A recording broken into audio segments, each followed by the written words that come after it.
Muy bien, vamos a hacer un repaso de la clase 3. Aquí habíamos dicho que habíamos comenzado con la definición de modos de producción. Modo de producción, ¿sí? Es una cierta categoría para entender la historia de los seres humanos. Los modos de producción son las formas en que las sociedades se han organizado para sobrevivir y reproducirse. Es decir, para que haya sociedad, para que haya sociedad y siga habiendo sociedad, o que haya seres humanos y siga habiendo seres humanos. Hemos dicho que los modos de producción en principio son 4, podríamos decir 5 en algún momento. Este es un concepto de Marx, en algún momento se ha hablado de 5 modos de producción, pero básicamente nosotros hemos tomado 4 acá, que son el modo de producción esclavista, el modo de producción feudal, el modo de producción capitalista y el modo de producción comunista. Entonces, el modo de producción esclavista, las sociedades se organizan en relación a quienes trabajan y quienes se apropian de los frutos del trabajo. Quienes trabajan y quienes se apropian de las ganancias. Quienes trabajan y quienes piensan, por decir de así, cómo se debe hacer el trabajo, cómo se debe organizar la sociedad, ¿sí?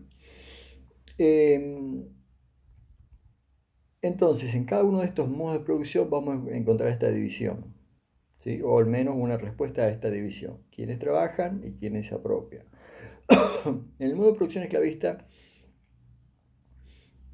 los que trabajaban son los esclavos. ¿Cuándo hubo modo de producción esclavista? Básicamente en la antigüedad, es decir, desde el año 3000 a.C. hasta el año 476 después de Cristo, es decir, hasta la caída de Roma.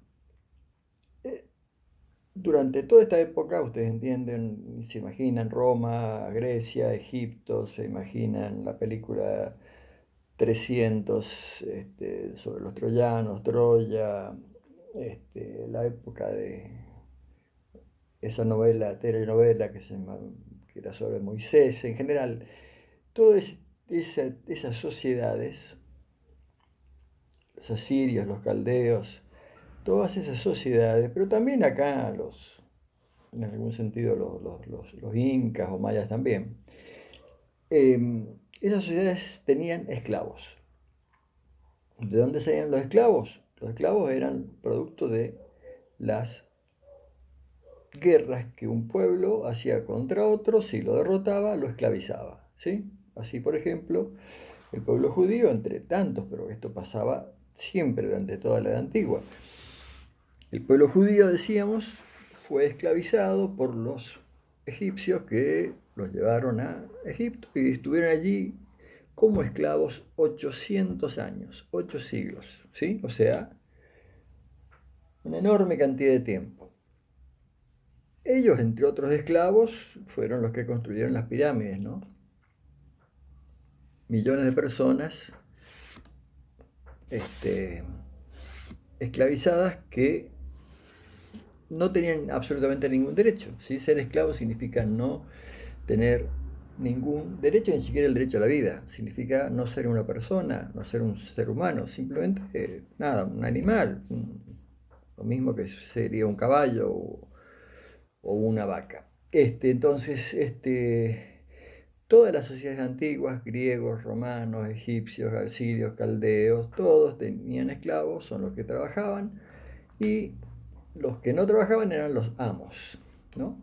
Tanto en este nombre se popularizó de alguna manera, o se asocia con los griegos y los romanos sobre todo, pero bueno, esa división estaba clarísima en todos los pueblos.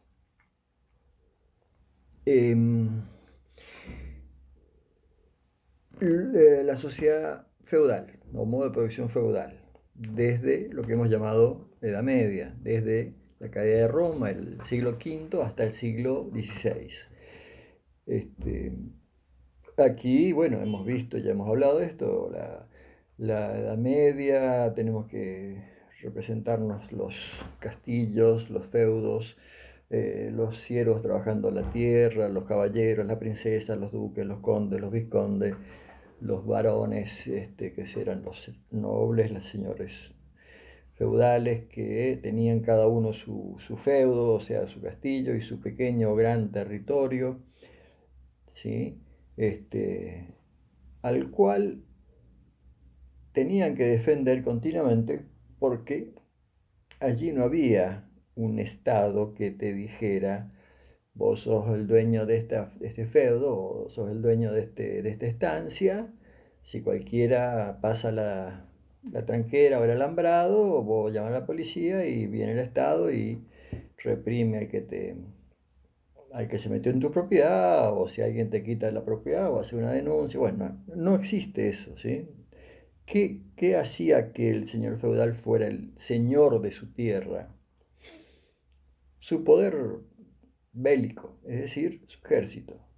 Para ser feudal, señor feudal tenías que tener un ejército. Si era un ejército grande, buenísimo. Si no, tenías que hacer alianzas con otros señores feudales, es decir, el señor feudal debía su señorío a su ejército.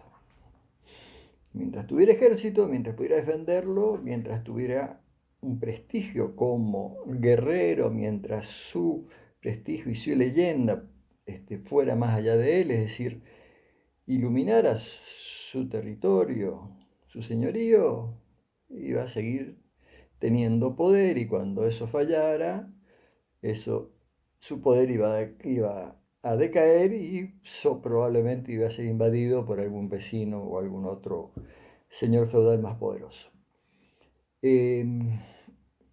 Modo de producción feudal, ¿quiénes trabajaban? Los siervos. ¿Sí? ¿Quiénes se apropiaban de la producción? Los nobles. En cada una de estas, de los modos de producción, hay relaciones de producción, es decir, cuál es la relación que une a, por ejemplo, esclavos y amos. ¿Cuál es la relación que une a siervos y nobles? Después vamos al capitalismo, a partir del siglo XVI, cuál es la relación que une a burgueses y proletarios. ¿Sí? En cada modo de producción hay relaciones de producción. ¿De qué modo está unido eso? Eso que en principio es una desunión, porque es el dominador y el dominado. Pero bien, el dominador y el dominado